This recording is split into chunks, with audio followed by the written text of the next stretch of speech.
and he plays rook c1. I play bishop d7, rook c7. So the rook infiltration has happened, but I've got rook d8 here, and I'm still okay. So bishop c2 was expected. Sorry, he played actually bishop d1, and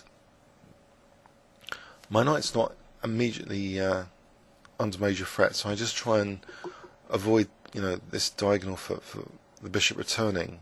So a4, a3, and now I finally play e5. So these pawns in the centre are getting liberated. I'm getting slightly happy with my position, but he tries to get back on the diagonal with a later b3. Not quite yet. Rook c2, and here we are getting, he's getting into serious time trouble. I think less than a few minutes left to reach move 35. So knight e3, rook c5, and I snatch up another pawn. I took on g2, so I've now got, at this moment in time, I've got 4 pawns for the exchange. So knight f4, but now he gets in the move b3, so it starts to put real pressure on the position. But there's a major blunder with playing b3, and that I can fork his rooks. And to be honest, I thought, oh, it's all over now. But I don't know, like my game with Hasman last year, it seems I have the capability to fluff up endgames quite badly. or there's more reference games than that, actually.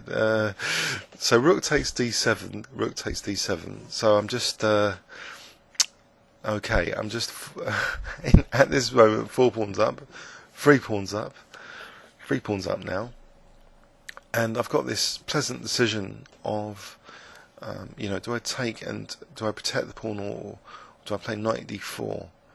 I thought knight d4 was kind of tasty, and I couldn't make up my mind. And the deciding thing here at move 34 was really, do I want to keep these pawns, able to roll forward? So I thought, and also being greedy, I suppose, that knight f4 would be slightly better than knight d4. Let's have a quick look. Knight d4, check. So say he plays b4. Well, I think black doesn't have too much to worry about. This knight's very good here, so this is a viable kind of alternative to what happened. So I start the knight on f4, which has a slight downside. That so I took on b3 first, and knight f4. Although technically it's probably a good continuation. The knight's away from this a pawn, and so the potential for human error increases as this a pawn, which is one of his last trump cards, poses a threat, especially psychologically, if not objectively. So a4, and I had a fear of this a pawn, and I thought I've got to sort of stop it, and it's a shame that I can't get the rook behind pawns. I think someone once said the rook's better behind pawns rather than in front of them. And I thought, maybe the king can march over this side. I already had this idea of the king coming over here, and then there would be no rook b7 if the pawn got to a6, because I could just take and king c7, and it would all be fine. It would be fantastic. So I had this plan in mind to get my king over there. Now, the important thing to bear in mind now is this is the Hertfordshire League, and in the Hertfordshire League you could play stronger than Kasparov once you reach the time control, because what happens is the game is stopped on that evening, and you can go home and you can do research. You can get all the people in your club helping.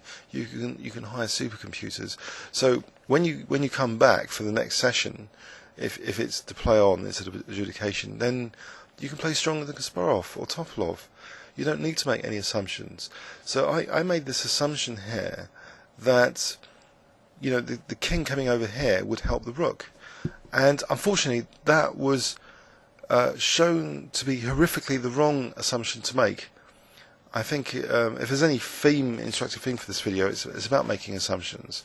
But looking at earlier bits of the game, they were clearly flawed from white. That certain assumptions were made, which gave black the advantage on the plate. But white, had various opportunities for getting a good position out of the opening. So maybe this wasn't that deserved this outcome anyway. It's a flawed game, and the reason why chess is fun is the mistakes. Actually, if everyone stopped making mistakes, then all the games would be draws. So, yeah, there's an assumption here of the king coming over to stop the pawn.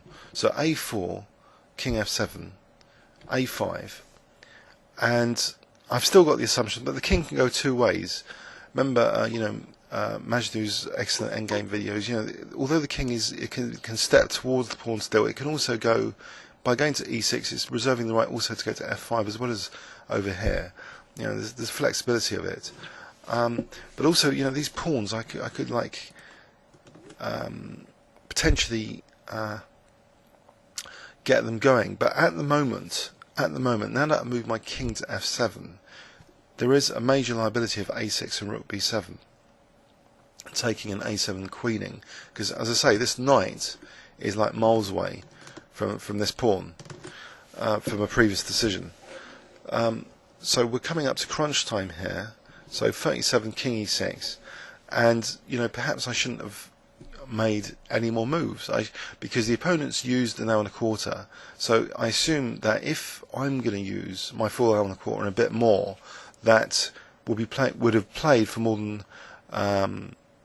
approaching 2.5 hours, and we start at 7:45. So assume the evening ends at around 11.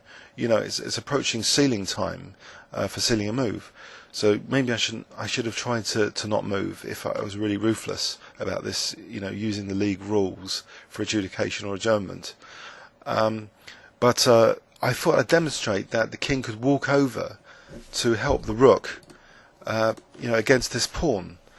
So king e6, and he plays a6, and I play the move rook a7, and he plays now rook b6. We're at move 39, and it's 7 moves per 15 after move 35. So I've got to get to move 42. I've still got a few minutes left. I've got about 12 minutes left. So here, the thing is, if I sealed the wrong move here, it would still be fluffed up. So if I was going to seal a move, I think it should have been earlier, not this position, because this is getting to be kind of critical, believe it or not. Because something is kind of horrific in this position. I'm not sure if you as the YouTuber can detect something is not quite right here. But there's something very, very unfortunate about the configuration here.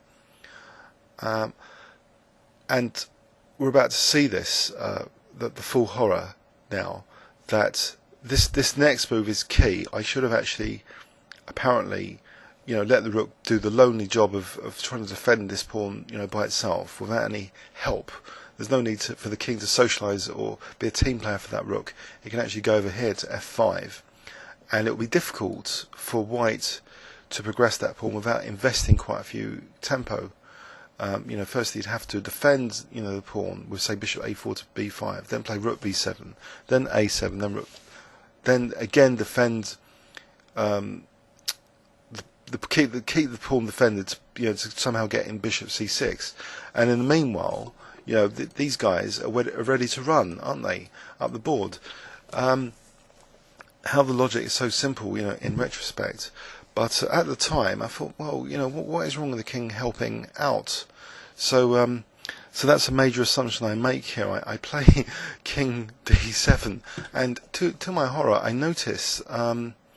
Actually, bishop a4 check, rather than being a sort of random check, is actually kind of drawing for white by force, because king c7, there's a check, and now if king b8, although the king is sort of, had a nice intention of helping with this pawn, he just plays check here.